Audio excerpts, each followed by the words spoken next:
వృత్తి కళలనే జీవనోపాధిగా చేసుకుని జీవనం సాగిస్తున్న కళాకారుల సంక్షేమం కోసం కృషి చేసేందుకు కాకినాడ జిల్లా కళాకారుల సంక్షేమ సంఘం నూతన కార్యవర్గం చర్యలు తీసుకోవాలని తోలుబొమ్మలాట కళాకారుల సంఘం జిల్లా అధ్యక్షులు ఏడుకొండలు పేర్కొన్నారు. కాకినాడ కచేరీపేట సుందరయ్య భవన్లో తోలుబొమ్మలాట కళాకారుల సంఘం జిల్లా అధ్యక్షులు ఏడుకొండల అధ్యక్షతన సమావేశం జరిగింది.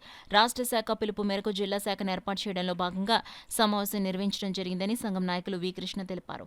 ఈ సమావేశంలో అన్నవరం బుర్రకథ మాస్టారు ఎం వెంకటేశ్వరరావు, తోట బాలకృష్ణ, తోట శ్రీనివాస్, వి మహేష్, రాంబాబు, వెంకటేశ్వరరావు తదితరులు పాల్గొన్నారు. అలా ముద్దు బిడ్డలుగా ఉన్నటువంటి ప్రతి కళాకారుడికి చెందవలసినటువంటి వాళ్ళు పొందవలసినటువంటి కళాకారులు గుర్తింపు కార్డులు కానివ్వండి, కళాకారులు పెన్షన్లు కానివ్వండి, కళాకారులకి మరి ఎంతో అనుభవం ఉండి సీనియర్ కళాకారులకి రాష్ట్ర స్థాయి నుంచి వచ్చే పురస్కారాలు మరి జిల్లాలో గుర్తింపు పొందిన కళాకారులు జిల్లా కమిటీ ద్వారానే మరి వాళ్ళకి పొందాలన్న ఆలోచనతో ఎవరి మటు వాళ్ళు రాష్ట్ర స్థాయికి వెళ్ళిపోయి లెటర్లు పెట్టుకొని మాకు పురస్కారం ఉన్నారు కాకుండా జిల్లాలో గుర్తింపు పొందిన కళాకారులు జిల్లా సంఘం నుండి గుర్తించి సరైన న్యాయం జరగాలి అన్న ఉద్దేశం మేరకు ఈనాడు కళాకారులంతా సమావేశమై ఒక సంఘంగా ఏర్పాటు చేసుకొని తద్వారా మరి రాష్ట్ర స్థాయిలో అందించేటటువంటి కళాకారులకు పొందే సబ్సిడీ వృత్తి కళాకారులు చాలామంది ఉన్నారు.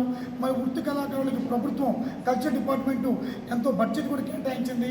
ఆ కేటాయించిన బడ్జెట్ వృత్తి కళాకారులు ప్రతి ఒక్కరికి అందుబాటులోకి రావాలని అవన్నీ కూడా మా సంఘం ద్వారా దాన్ని సాధించుకునే ప్రయత్నంలో ఈరోజు ఇక్కడ కార్యక్రమం ఏర్పాటు చేయడం జరిగింది. సంక్షేమ పథకాలు పెట్టింది. ఆ సంక్షేమ పథకాలు అందరితో సమానంగా వీళ్ళకి 54,000 రూపాయలు అనేది ఎంతవరకు సంబంధించింది కాదు. వీళ్ళకి కనీసం 10,000 రూపాయలు పెన్షన్ ఇవ్వాలి. అంతేకాకుండా కళాకారులందరూ కూడా 60 సంవత్సరాల వరకు కళాకారులు పెన్షన్ ఇవ్వడం అనేది, లేకపోతే 59 సంవత్సరాలకి పెన్షన్ ఇవ్వడం అనేది ఎంతమందికి సమంజసం. కళాకారుడిని గుర్తింపు పొందిన తర్వాత 45 సంవత్సరాలకే పెన్షన్ ఇవ్వాలని కూడా మేము కోరడం జరుగుతుంది. కాబట్టి ఇప్పటి నుంచి అయినా సరే, ఇప్పుడు పవన్ కళ్యాణ్ గారు ఆయన కళాకారుడే, కళాకారులు గోడు ఆయన పట్టించుకోవాలి. కళాకారుల గురించి ఆయన బాగా తెలుసు కాబట్టి కళాకారుల గురించి బాగా తెలుసుకొని ఆయన ప్రభుత్వాన్ని కూడా చెప్పాలి. మన మేనిఫెస్టో ప్రవేశపెట్టారు.